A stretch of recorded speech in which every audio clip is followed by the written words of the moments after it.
Lemmy from Motorhead was always pretty blunt about his opinions, whether it was drugs or, in today's video, bands he didn't like. Throughout his career, he would name drop groups he wasn't a particular fan of, even if he was friends with them. Lemmy could also show a softer side though, like the time when he was an advice columnist for the women's magazine Jane in 2004. My boyfriend keeps his journal out in the open. Is that fair game? Only if you want your heart broken. Because there's always something in it you won't like. Because that's what you're looking for in the first place. That's pretty good advice. I take it back. He's doing a darn good job, this Lemmy guy. It's probably the best advice some of these people will ever get. Or the time he strangely appeared in the music video for the 80s pop group Boys Don't Cry.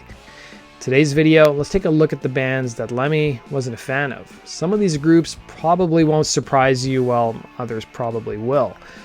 Let's start with the most obvious one, 90s rock. Motorhead would continue to release music in the 90s despite changing trends, whether it was grunge, pop rock, or nu metal. Lemmy would make his disdain known for both Limp Bizkit and Slipknot during a 2000 interview with Ear Candy. Limp Bizkit, by this point in time, already had 3 albums out, with their 2 latest releases selling 6 to 7 million copies apiece. They were one of the most popular bands at the time, and Slipknot was also quite popular as well. But Lemmy didn't care.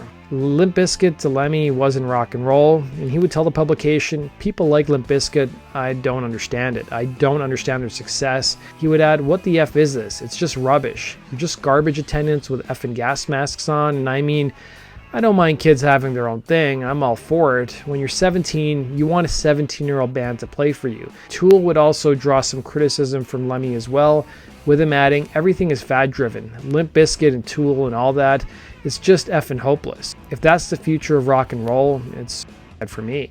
In a separate interview, he would add that he loved groups like Metallica and even agreed with their stance against Napster, while also slamming Limp Bizkit frontman Fred Durst for supporting file sharing. It wasn't just nu metal, as Marilyn Manson, who had considerable success in the mid to late 90s, also drew some criticism from Lemmy. He would tell a publication that Manson was, and I quote, "all mouth and no tights," adding, "The show's great, but his last record was hopeless." Fair play to him for getting up people's noses, but he needs to come up with a few decent tunes. Lemmy was apparently not a fan of Venom, jokingly saying they were faking it.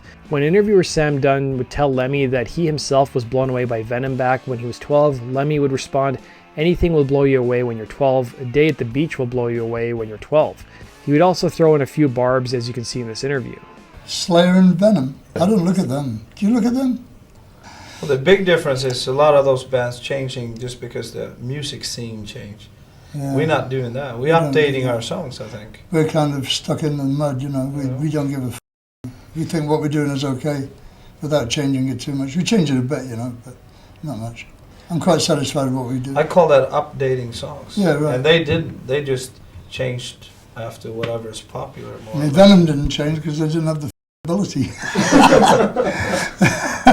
The only thing they could do is jump off a higher stage, you know. The first year Venom came out, right? They said, "So, Venom is the new Motorhead." I say, "Look how long they last." I rest my case. Yeah. They're gone, I'm here. Lemmy had always mentioned that he was a fan of the Beatles and how he admired them. And you might think he was also a fan of the Rolling Stones, but he wasn't. While he praised the Beatles for coming from virtually nothing, he would write in his 2003 memoir, White Line Fever, the Rolling Stones were the Mummy's Boys. They were all college students from the outskirts of London. The Stones made great records, but they were always on stage. To many people, The Who's creative output past 1978, following the death of drummer Keith Moon, paled in comparison to their previous works. The band would even continue on after the death of bassist John Entwistle in 2002, and Lemmy would chime in revealing The Who are I don't know why they still bother without John and Keith. You know, they should have broken up in 1978. This one may surprise people, but Lemmy was never a fan of The Clash, despite liking punk. He would tell Spin Magazine, "I never liked The Clash. They sounded like old music dressed up as punk. The Ramones were geniuses, though Joey especially had a nose for rock and roll, and we were friends.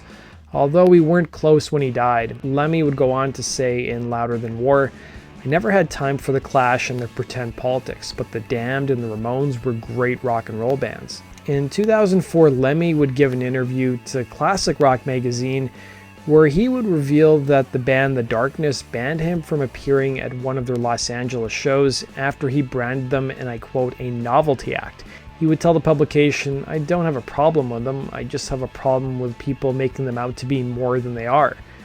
They're just a band, a good band that play good tunes, I just have a problem with the vocals." Well, it would turn out that Foo Fighters frontman Dave Grohl was working on his Probot album during this period, which also featured Lemmy, and he seemed to make peace between The Darkness and Lemmy. Lemmy would also make his thoughts known on Radiohead and Coldplay. It was during a 2010 interview with Stay Thirsty Media that Lemmy was asked, at what point did rock and roll begin to redeem itself? While Lemmy claimed that rock and roll itself couldn't be killed, he said there were some groups who were being labeled as rock who he didn't think fit the label.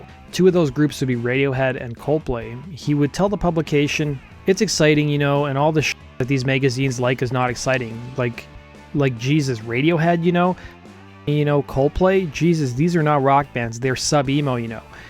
I mean, they did some good stuff, fair enough, but it's not rock and roll." That does it for today's video, guys. Thanks for watching. If you guys have suggestions for topics you'd like to see me cover, use the link in the description box below, and we'll see you again on Rock and Roll True Stories. Take care.